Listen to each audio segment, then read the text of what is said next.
Today we are tying the Sparkle Emergent Caddis Pupa. This is a pretty simple fly. You're only going to need a couple of materials. First thing you're going to need is thread. I always prefer uni thread. Today we're going to be using a gray and about a 6/0. You're also going to need two colors of LaFontaine's trilobal yarn. This particular one is the olive. You're also going to need a head color, which is usually the dark brown. Any kind of dry fly or wet fly hook that you prefer. I'm kind of a fan of Mustad's. This particular hook is the 9671. We're going to be tying in a 14 today. Best size that works on the river is actually going to be about a size 16. So take your thread just like you normally would. Start it right behind the hook eye. Just wrap that down.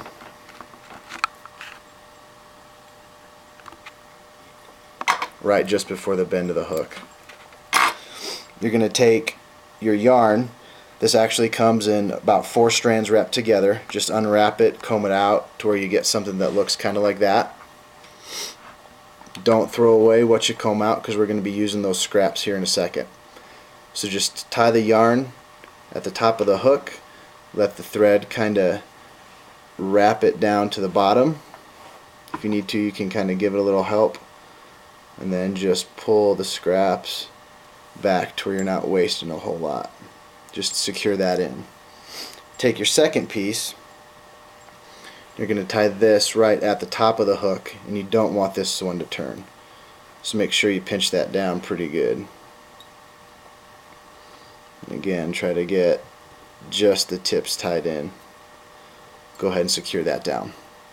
So after you comb it out, you're going to get kind of scrap material that looks just kind of wisping like that. We're going to use that to dub the underbody. This is supposed to be a very sparse tied fly. You don't want to see a big opaque body because that's not what the natural looks like. So just dub this real lightly on your thread.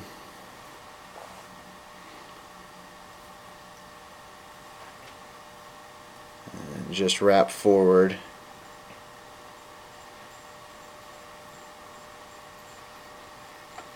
With the remainder of the yarn.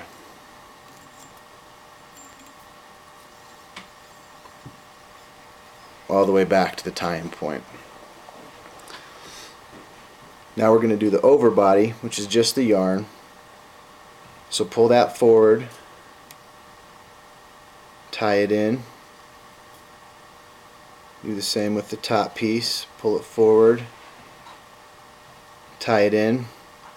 Don't trim the butt ends just yet because we're actually going to take the point of our scissors and pull that yarn back on the top and the bottom.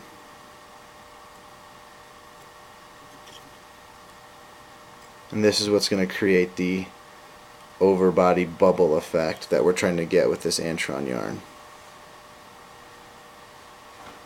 After you pull it loose, just kind of separate the fibers with the point of your scissors. When you get that to where you want it, just come back, cinch the rest of that down a couple tight wraps. Go ahead and then trim the excess. Now, this is an emergent pattern, so you will need to be tying a wing. We're going to be using some brown elk hair.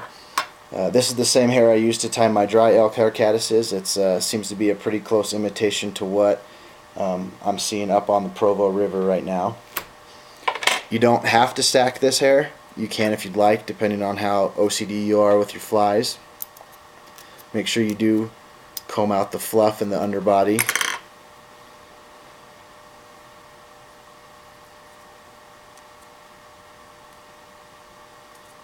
And you want a pretty good chunk because this is still going to float the fly. Even though this is an emergent pattern, you are going to fish this just like you would a dry fly. You're going to float this dead drift in the top of the water. So come up here with your wing. Go ahead and secure that with a couple good wraps.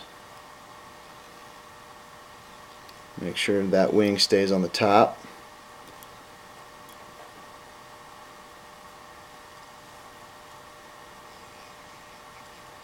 Go ahead and secure that down.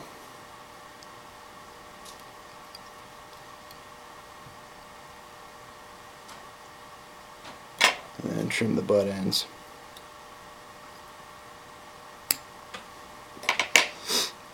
Now for the head, you're going to do the same thing that you did before. You're going to take that yarn, separate it, comb it out, separate it. This piece is the head, which you do want opaque. This is the head of the emergent insect.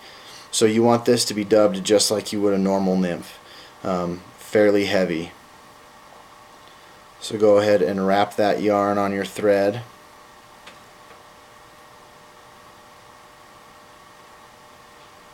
Just go ahead and cover that butt section. Pull off the extra thread.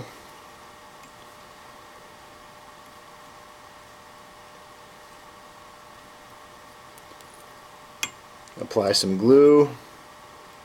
Do a whip finish.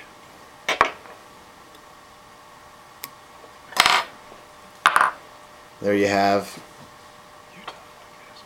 the Sparkle Emergent Pupa at UTAHFLYCAST.com.